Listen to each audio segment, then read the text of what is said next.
have suffered and bled, literally, for this business, and I will not throw it away for nothing. Guess what? Walter doesn't care about his $737,000 anymore. Walter wants more, and he thinks he can get it, so he doesn't want to sell yet. Today, I'm going to dive into part 3 of our Breaking Bad analysis. If you missed the first 2 episodes about Walter building and scaling his business, you can catch up with the links below. But this episode is a bit different. I'm breaking down one of the biggest mistakes founders make and exactly how their mindset changes over time. Let's dive in. State college, adjusting for inflation. Say $45,000 a year, 2 kids, 4 years of college, $360,000. Provide for, say, 10 years. That's $240,000 plus 360 plus 137, $737,000. That's what I need. We'll find out what happens to Walter.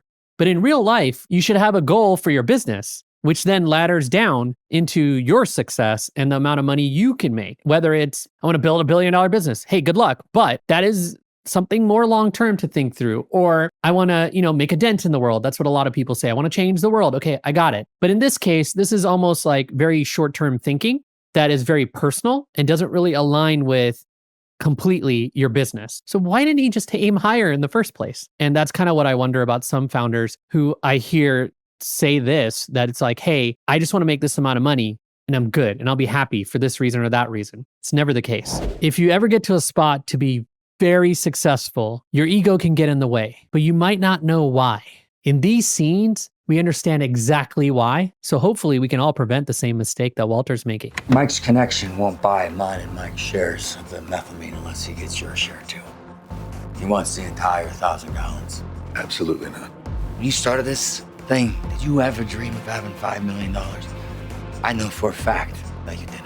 I know for a fact all you needed was $737,000 because you worked it all out, like mathematically. This is so classic again. It's rare to have a situation where both founders are aligned on selling the company. And it only gets real when there's an actual real offer on the table. The tip I have for you is don't get in this situation. It's too late to have this kind of discussion.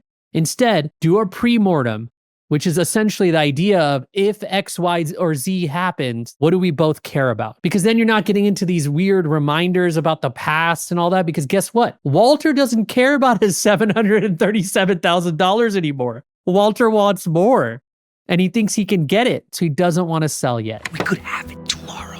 We would be out. You could spend time with your family, no more worrying about them getting hurt or finding out about everything. Isn't this what you've been working for? I have not been working this hard just to sell out. It's not selling out. Yes, it is, Jesse. We have suffered and bled, literally, for this business, and I will not throw it away for nothing. I don't know how else to say it, Mr. White.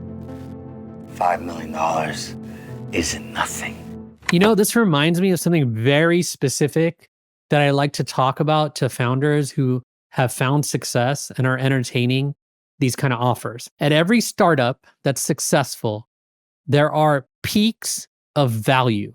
And if you find that peak and nail it in terms of getting acquired, you're going to win over waiting, letting the peak drop, and then hoping that you can go past that peak on the next run up. And yes, this looks like a successful crypto chart or stock chart or what have you, where you're down bad. Just don't get in a spot where you're down bad, because that's how you started. They call that round tripping. So what a lot of founders do is they don't realize they're at a peak and they end up round tripping back down to where they started simply because they didn't capture the value of their business at the right time. Jesse, have you heard of a company called Gray Matter? Well, I co-founded it in grad school with a couple of friends of mine. And then something happened between the 3 of us, and I decided to leave the company. And I sold my share to my 2 partners. I took a buyout for $5,000. Now, at the time, that was a lot of money for me. Care to guess what that company is worth now? Millions? Billions, with a B. 2.16 billion as of last Friday. I sold my kid's birthright for a few months' rent. And this isn't the same thing. Jesse, you asked me if I was in the meth business or the money business. Neither. I'm in the empire business. It's wild. When you think about where Walter started as a school teacher who just learned that he has cancer, and then you hear this and he says, I'm in the empire business. This is what success does to your mind. It just makes you want more. There's nothing wrong with that. It's nothing great about that either, to be honest. But this is a very classic scenario where as you start being more successful, your brain changes. Your whole paradigm of what success is or what it isn't completely changes. In his case, we now learned what he's fighting for. He's fighting for something that he wish he had, that he feels like he could have had and let go. It's the drive of something they're missing in life. And his was very crisp and clear. It's not always the case, but it is a relatively common scenario where a founder is essentially holding so much baggage about something. And when they can unleash it and they kind of see that dream get closer to what that reality was that they might have had, they just go after it. So it's one of those scenarios. It's not like the most common one that happens to everyone, but it is definitely something I've seen before where you get successful, then the real reason you're doing this comes out. The real reason Walter's doing this is not that $737,000. The reason he's doing it is because he felt like he missed out on billions of dollars.